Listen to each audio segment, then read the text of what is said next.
Hello, good morning everyone. I hope you all are good and we energetic.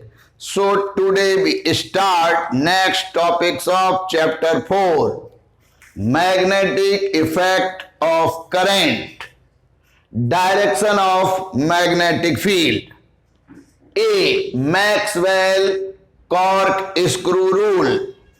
According to this rule, if a right hand screw is rotated such a way that it moves forward in the direction of current in the conductor, then the direction of rotation of the screw will show the direction of magnetic field.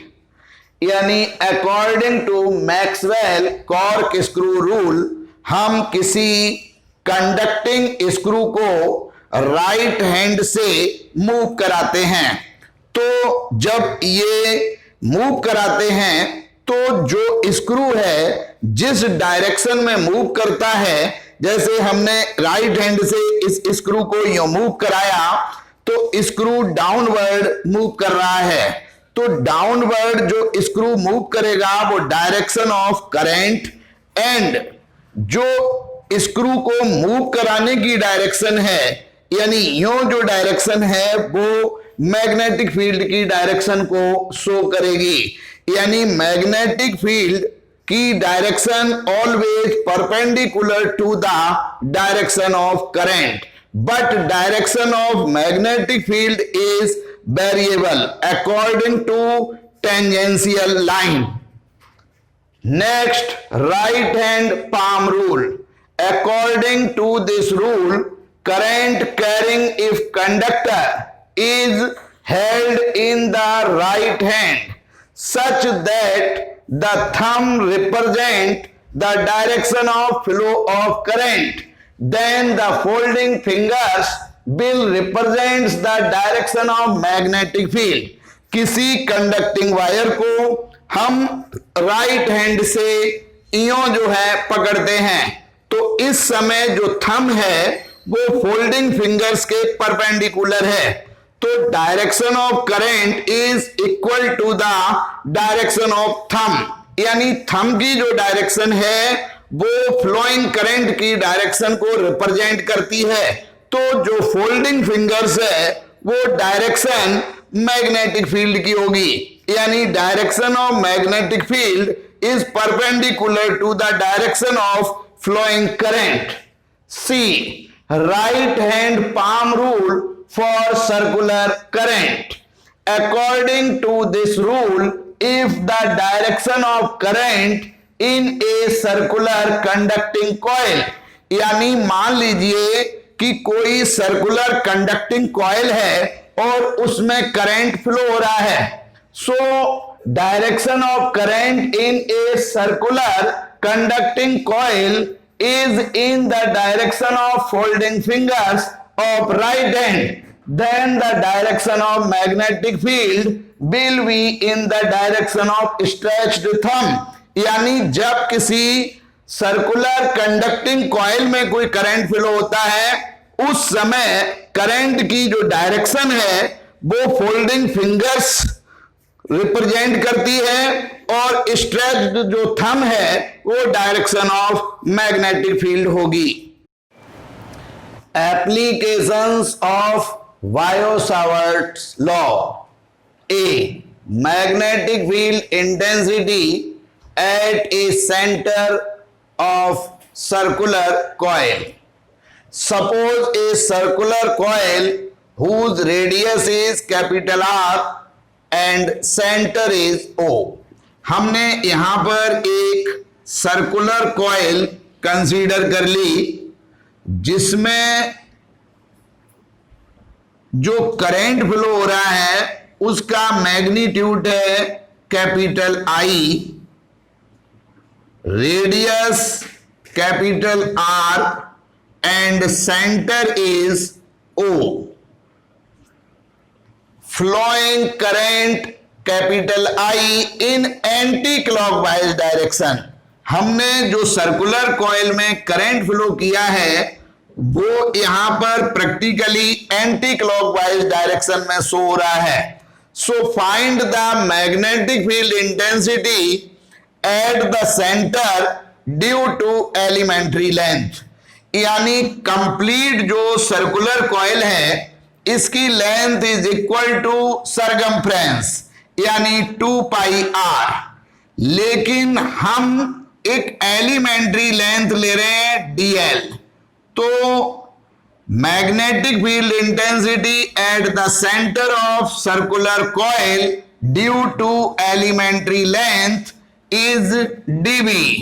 According to Biot Savart law dB/BC, C for center, is equals to mu naught upon 4 pi I dl sin theta divided by r square।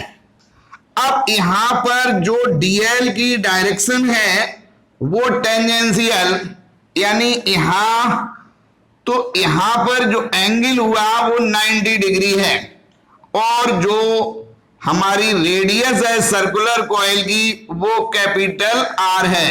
तो angle यहां पर 90 हुआ, तो हम यहां पर लिखेंगे theta is equal to 90 degree and जो डिस्टेंस स्मॉल r है वो equal to radius. So DBC is equals to mu naught upon 4 pi I dl sin 90 degree divided by capital R square। sin 90 degree is equals to 1, so DBC is equals to mu naught upon 4 pi I dl divided by R square। तो ये जो magnetic field intensity at the centre find out हुई वो due to elementary length है। So magnetic field intensity at the centre due to complete circular coil, तो BC is equal to summation DBC। Put the value of DBC। So BC is equals to summation mu naught upon 4 pi I dl divided by R square। BC is equals to mu naught upon 4 pi constant, flowing current constant, radius constant, summation dl। Summation dl is equals to circumference 2 pi r, यानी हम सारे elementary length को अगर हम add कर दें तो is equal to 2 pi r. So BC is equal to mu naught upon 4 pi I upon R square into 2 pi r, pi से पाई R से सिंगल R, 2 जा 4। So BC is equal to mu naught I upon 2R। अब ये जो magnetic field intensity at the centre find out हुआ वो एक turn के लिए हुआ। Suppose number of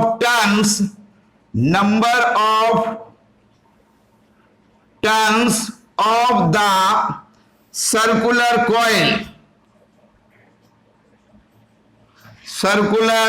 coil is capital N, then BC is equals to mu naught Ni upon 2R।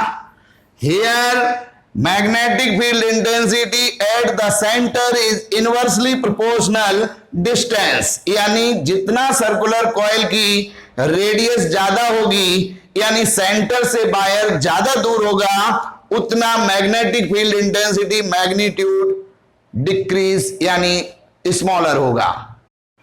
Some numericals related to applications of Biot Savart's law. Question 1, the radius of a coil is 10 centimetre and the number of turns in it is 50. A current is 0.7 ampere flows through it. Then determine the magnetic field intensity at the center. यहां पर एक circular coil है जिसकी radius capital R is equal to 10 centimetre. इसको हम metre में convert करेंगे तो इक्वल टू 10 की power -1 metre. And number of turns यानी capital N is equal to 50. यानी वो जो सर्कुलर कॉइल है उसमें 50 टर्न्स हैं. एक करंट इज यानी I is equal to 0.7 ampere flow हो रहा है. Then determine the magnetic field intensity at the centre VC is question mark. We know that VC is equal to mu naught Ni divided by 2R. Here mu naught is equal to 4 pi into 10 की power -7 weber पर ampere into meter. Put these value. So BC is equal to 4 pi into 10 की power -7 into N यानी turn 50, current 0.7 ampere divided by 2 into radius 10 की power -1 metre. 2 2 जा 4 तो BC is equal to 2.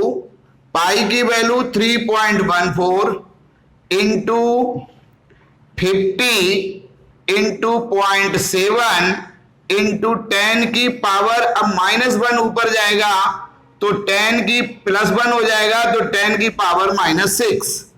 तो BC is equal to 3.14 into 0.7 into 50 2 जा 100 यानी 10 की power 2. So total power 10 की power -4. BC is equal to 7 4 जा 28, 2 7 1 जा 7 और 2 9, 7 3 जा 21 और 0.123 इंटू 10 की पावर -4. तो समथिंग ये वैल्यू है BC is equal to 2.2 into 10 की पावर -4 टेस्ला और वेबर पर metre square. Next question. A wire 6.28 meter long is wound in the form of a coil of radius